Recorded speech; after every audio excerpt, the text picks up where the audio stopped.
Welcome to the Banker Lamp. Please enjoy the video. In this video, I will explain how to play Rainbow Six Siege on a school Chromebook. It's a challenging task because most Chromebooks aren't built for high-performance gaming. Their hardware specifications usually fall short of what's needed for a title like Rainbow Six Siege. However, there's a viable workaround: cloud gaming. This method allows you to stream the game from powerful remote servers directly to your device, bypassing your Chromebook's limited processing power. We'll explore how this works. Cloud gaming services like NVIDIA GeForce Now are your best bet.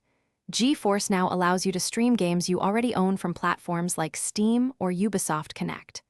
Another option is Boosteroid, which also offers a selection of PC games. These services handle the heavy processing on their powerful servers, then stream the video to your Chromebook. This means your device only needs to display the game, not run it directly. Always check if Rainbow Six Siege is supported on your chosen platform. To get the best experience, a strong and stable internet connection is essential. Wi-Fi is fine, but an Ethernet connection is even better for minimizing lag. Close any unnecessary browser tabs or applications running on your Chromebook to free up resources.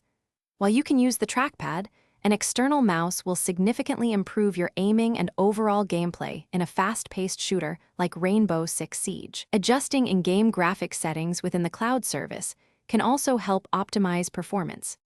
Before you start, be aware that school networks often have restrictions that might block cloud gaming services.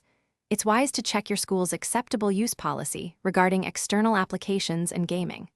Also, remember that while cloud gaming bypasses local installation, you still need to own Rainbow Six Siege on a supported platform like Ubisoft Connect or Steam.